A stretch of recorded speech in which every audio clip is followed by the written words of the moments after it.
నమస్కారం, అహల్య న్యూస్ కి స్వాగతం. ఈనాటి వార్తలు. గంగా కావేరీ నదుల అనుసంధానం తన చిరకాల కోరిక అని సీఎం చంద్రబాబు అన్నారు.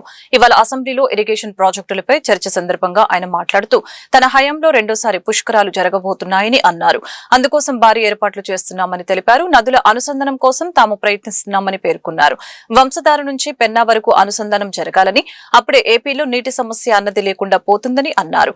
నదులను అనుసంధానం చేసిన తెలుగు తల్లికి జలహారతి ఇస్తామని పేర్కొన్నారు. ఇప్పటి వరకు ఇరిగేషన్ ప్రాజెక్టులపై 20,000 కోట్లు ఖర్చు చేశామని తెలిపారు. రాయలసీమ రాళ్లసీమగా మారకుండా దిశానిర్దేశం చేసిన వ్యక్తి ఒక ఎన్టీఆర్ఏనని అన్నారు.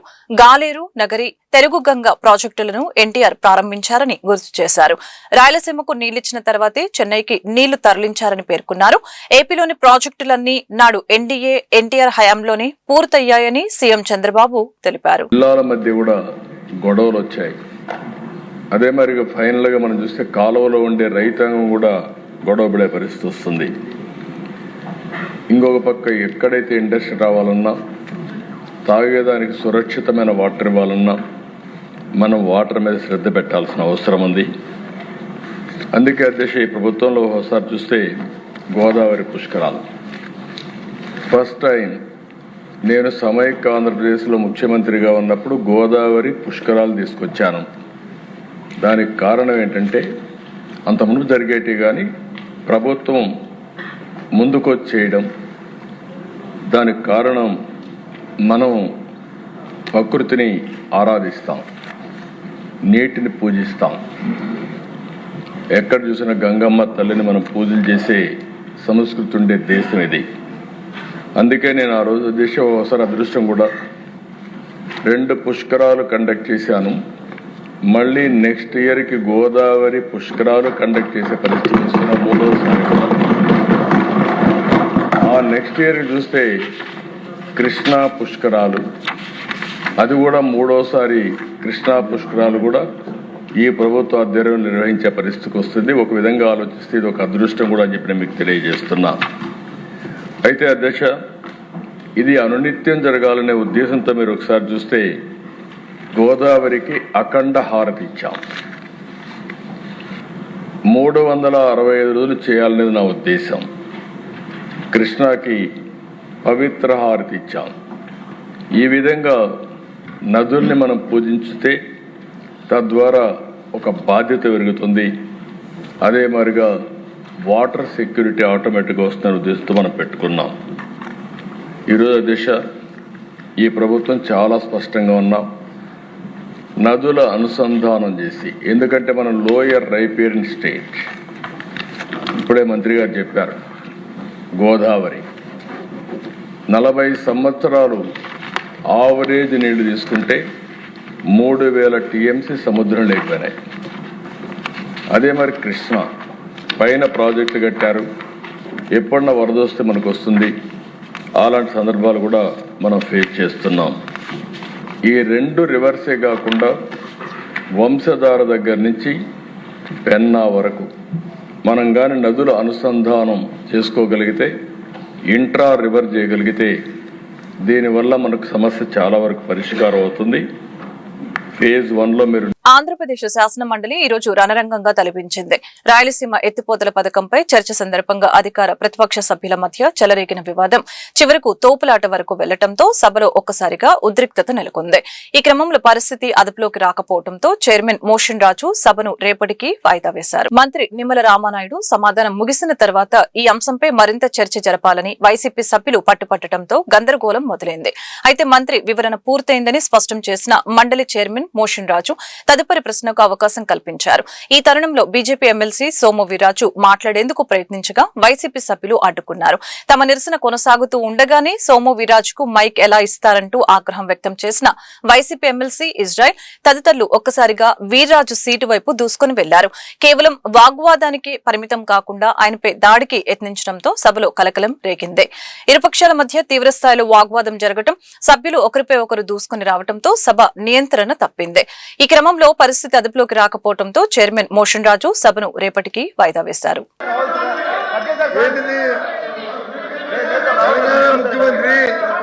తెలంగాణ ముఖ్యమంత్రి గౌరవనీయులు రేవంత్ రెడ్డి గారు తెలంగాణ చెప్తేనే అది అది వాస్తవం చెప్పనండి. రెండోది ఇరిగేషన్ మినిస్టర్ గారు అన్ని చెప్పారు. సార్ కూర్చోండి, అలోపి గారు కూర్చోండి, అలోపి గారు కూర్చోండి సార్. సెకండ్ క్వశ్చన్కి వచ్చేసాం.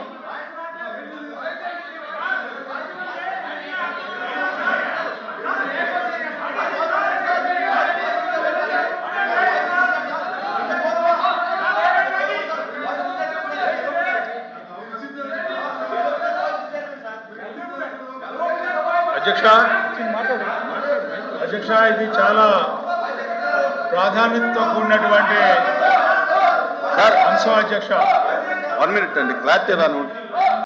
కూర్చోండి ప్లీజ్, కూర్చోండి. శాసన మండలిలో రాయలసీమ ఎత్తిపోతల పథకం అంశంపై అధికార విపక్షాల మధ్య తీవ్ర వాగ్వాదం చోటు చేసుకుంది. వైసీపీ ప్రభుత్వ హయాంలోనే నిలిచిపోయిన ఈ ప్రాజెక్టుపై ఇప్పుడు తమను ప్రశ్నించడం ఏంటని కూటమి ప్రభుత్వ మంత్రులు వైసీపీ సభ్యులపై తీవ్ర స్థాయిలో మండిపడ్డారు. 4 ఏళ్ల పాటు ఆగిపోయిన పనులకు సమాధానం చెప్పకుండా ఇప్పుడు ప్రభుత్వంపై బురద చల్లటమేంటని నిలదీశారు. శాసన మండలిలో రాయలసీమ ఎత్తిపోతల పథకం అంశంపై మంత్రులు నిమ్మల రామనాయుడు, పయ్యావుల కేశవ్, అచ్చెన్నాయుడు మాట్లాడుతూ వైసీపీ తీరును తీవ్రంగా ఎండకట్టారు. రాయలసీమ లిఫ్ట్ పనులు 2020లోని జాతీయ హరిత ట్రిబ్యునల్ ఎన్జీటీ ఆదేశాలతో ఆగిపోయాయని, ఈ విషయాన్ని నాటి తెలంగాణ మంత్రి హరీష్ రావు స్వయంగా ప్రకటించారని తెలియజేశారు. అలాంటప్పుడు 4 ఏళ్లుగా అధికారంలో ఉన్న జగన్ ప్రభుత్వం ఏం చేసింది? కనీసం కౌంటర్ కూడా దాఖలు చేయకుండా నిర్లక్ష్యం వహించిందని అన్నారు. మీ అసమర్థత కాదా అని ప్రశ్నించారు. 5 ఏళ్ల పాలనలో రాయలసీమ ప్రాజెక్టులను నిర్వీర్యం చేసి ప్రాజెక్టులు కొట్టుకుపోవటానికి కారణమైన జగన్ రెడ్డి ఓ రాయలసీమ ద్రోహి అని వారు అభివర్ణించారు. తెలంగాణ ముఖ్యమంత్రి రేవంత్ రెడ్డి గారు ఏదైతే అంశాన్ని లేవనెత్తారో రాయలసీమ ఎత్తులపోత పథకాన్ని నేను చెప్తేనే చంద్రబాబు నాయుడు ఆపారన్నారు. అది వాస్తవా కాదా? అది వాస్తవా కాదా? ఈ పథకాన్ని మళ్ళీ ఎప్పుడులో కూడా ప్రారంభించి ఎప్పుడులో పూర్తి చేస్తారో దయచేసి మీరు సమాధానం ఉంటే చెప్పండి, లేకపోతే సమాధానం పంపించండి. అది ఈ రెండు కోసం ఎందుకండి డైరెక్ట్గా అడుగుతున్నారు. ఆయన వచ్చి మా ట్రిబ్యునల్ వచ్చి ఆయన ఫైన్ వేసింది, ఆయన వచ్చి ఆపారు, ఇవన్నీ చెప్పారు. అంటే అప్పుడున్న ప్రభుత్వం ఎన్ని అడ్డంకులు వచ్చినా, ఎన్ని ట్రిబ్యునల్ గొడవలు వచ్చినా, ఏదైనా ఆ ఇంట్రెస్ట్ తో పని చేయాలన్న తపంతోనే ఆయన కార్యక్రమం చేశారు. కానీ ఆ ముఖ్యమంత్రి వచ్చి ఈ ముఖ్యమంత్రి గారిని ఆపాదిస్తూ మా ఎదుర్కొన్న సేవ అనుబంధాలతో ఈ కార్యక్రమం ఆపారని చెప్పాడు. దయచేసి దానికి వివరణ మంత్రి గారు ఉంటే సమాధానం చెప్పండి, లేకపోతే తర్వాత చెప్తారని చెప్పారండి. ఏదైతే అక్కడ ముఖ్యమంత్రి రేవంత్ రెడ్డి గారు మాట్లాడారు అని చెప్పారు. మరి అదే రోజు అక్కడ ఉన్నటువంటి హరీష్ రావు గారు కూడా మాట్లాడారు. ఆ రోజు 2020 సంవత్సరంలో ఎన్జీటీకి మేము వెళ్లి రాయలసీమ ఎత్తిపోతల పథకాన్ని ఆపాము. ఆపడమే కాదు, హరీష్ రావు గారు కానీ అది ఇంకా అక్కడ ఉన్నటువంటి టిఆర్ఎస్ నాయకులు కూడా చెప్పారు. అధ్యక్ష, ఏదైతే ఆ రోజు జగన్మోహన్ రెడ్డి గారితో మేము మాట్లాడాము, దీని మీద ఇంత మించి వెళ్ళకు, నీకు ఆ రాయలసీమ ఎత్తిపోతల పథకం పేరు చెప్పి నీకు ఏం కావాలో అవి నెరవేర్చుకో, నీళ్లు మాత్రం అడక్కని చెప్పి మేము అడిగాం. ఆ రోజే మేము నిలిపివేశామని చెప్పేసి అక్కడ టిఆర్ఎస్ నాయకులు మాట్లాడుతున్నారు. అధ్యక్ష, పొరుగు రాష్ట్రంలో వాళ్ళ రాజకీయ లబ్ధి కోసం వాళ్ళు మాట్లాడతారు. ఇక్కడ వాస్తవాలు ఏంటనేది మనం అంగీకరించవలసిన అవసరం ఉంది. నేను చాలా క్లియర్ గా చెప్పాం.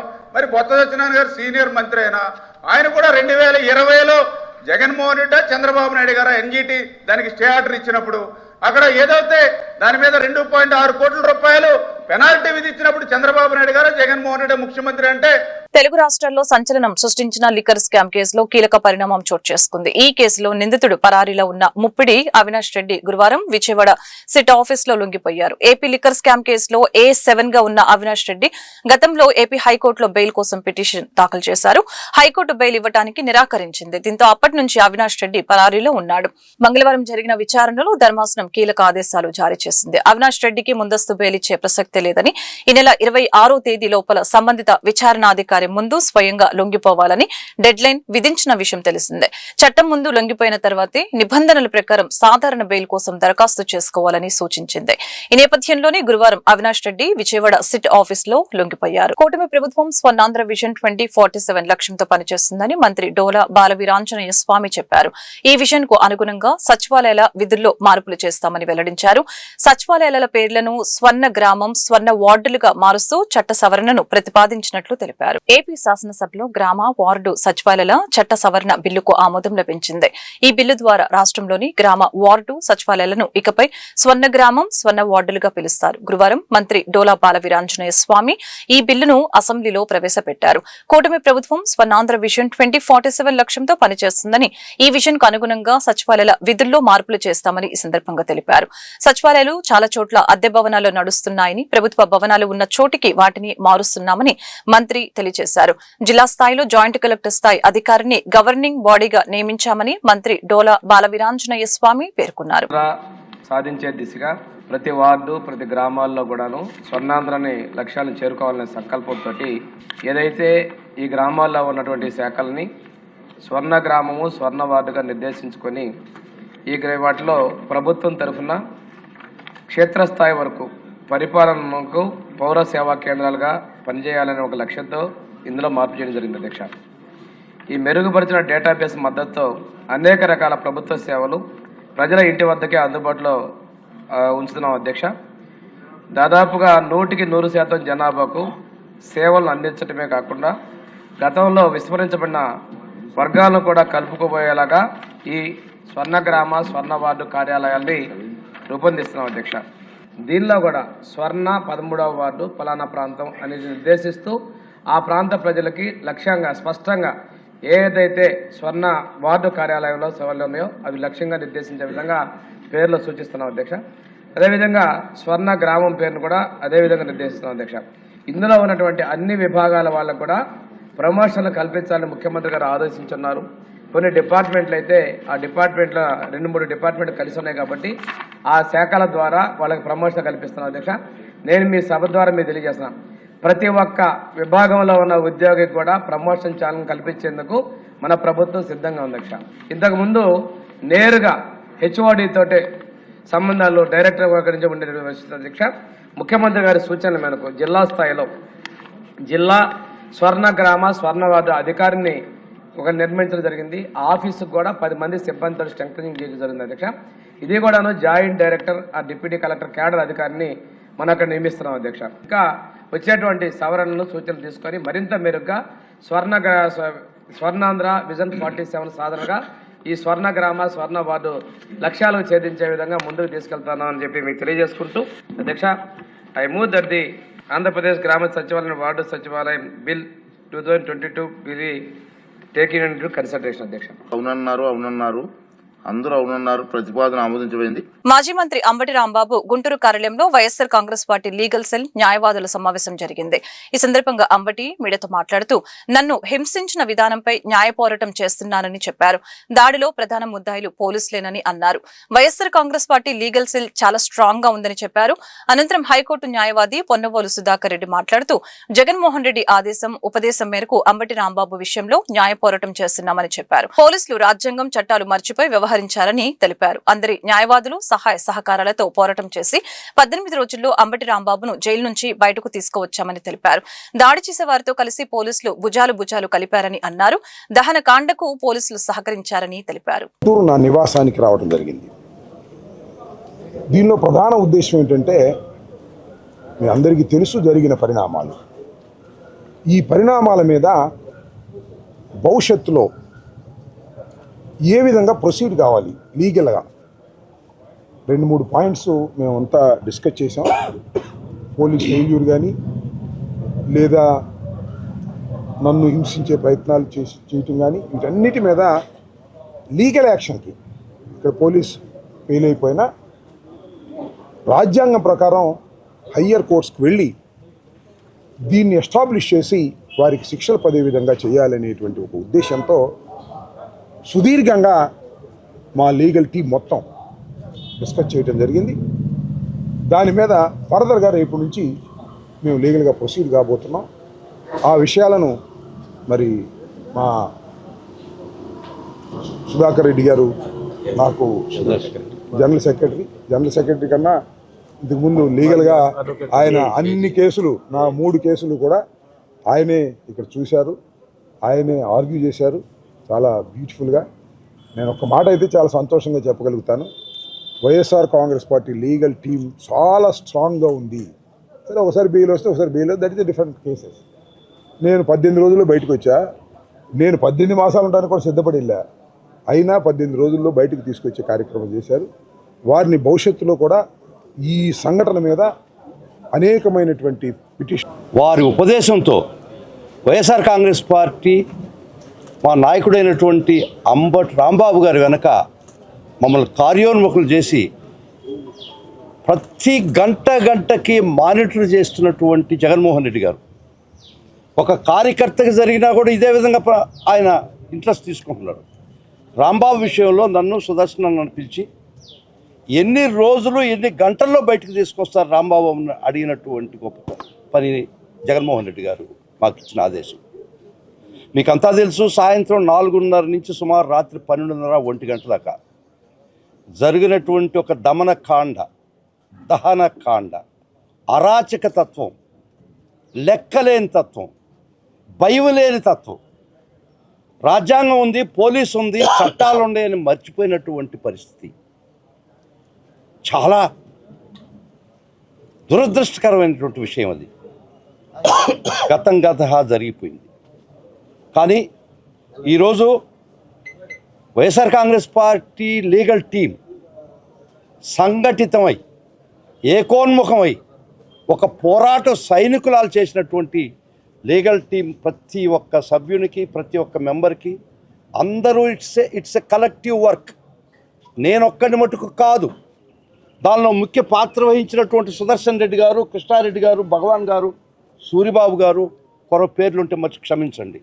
ప్రతి ఒక్కరి రెక్కల కష్టం, ప్రతి ఒక్కరి స్వేదం, వాళ్ళ రక్తం దారబోసి ఈరోజు వైఎస్ఆర్ కాంగ్రెస్ పార్టీ మా నాయకుడైనటువంటి అంబటి రాంబాబు గారిని మేము చేతనైనంత వరకు రక్షించుకున్నామంటే అది వారి గొప్పతనం.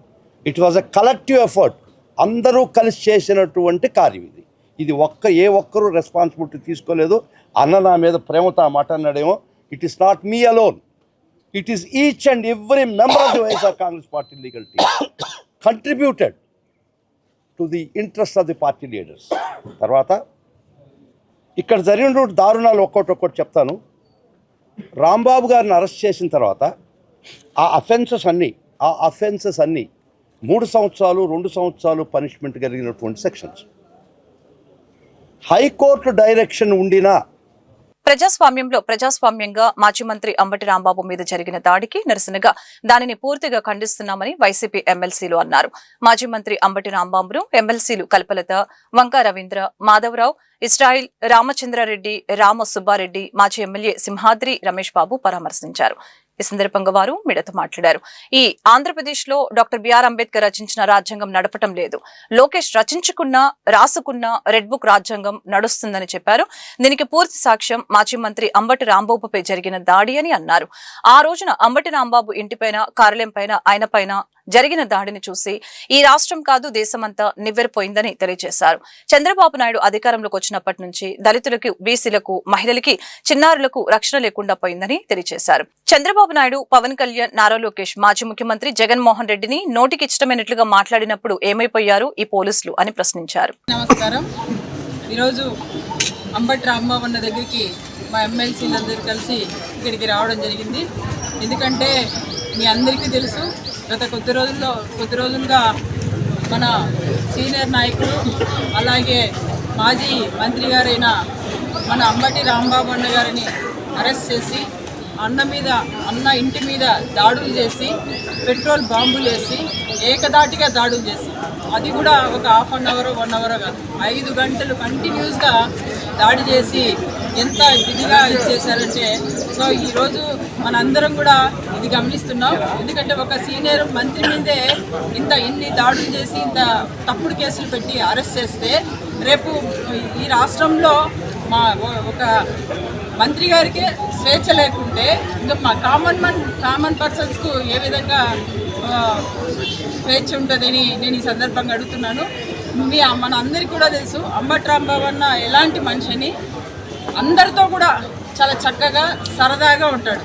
ఏ వ్యక్తికి కూడా హాని చేసే వ్యక్తి కాదు. అందరు ఏదైనా సరే అన్న మాట్లాడిన విషయంలో కూడా వెంటనే వచ్చి అన్న అపాలజీ చెప్పుకున్నారు.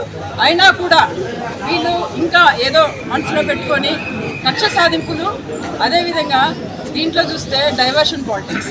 ఎందుకంటే సాక్షాత్తు ఆయన రోజున ఏదైతే మీరు చిత్రీకరించినటువంటి ఫ్లెక్స్ ఉందో ఆ ఫ్లెక్స్ను తొలగించమని మాత్రమే వెళ్ళి దాన్ని తీసేయడానికి వెళ్తే మీరు అసత్య ప్రసారం చేస్తున్నాడు మా నాయకుడి మీద అని రాంబాబు గారు చెప్పినప్పుడు, మరి మీరు వందలాది మంది కర్రలు రాడ్లతో వస్తుంటే ఎవరైనా ఒక ఇంటిలో పిల్లిని పెట్టి కొడుతూ ఉంటే ఆ పిల్లి పులై తిరగబడుతుంది. మరి అదే మాట్లాడారు రాంబాబు గారు. టంగ స్లిప్ అయింది. స్వయంగా ఇదే ప్రెస్ ముందు మీ అందరికీ వారు అప్పాలజీ చెప్పినప్పటికీ కూడా మీరు విచక్షణ మరిసిపోయి ఆ రోజు కార్యక్రమాలు చేస్తున్నారు.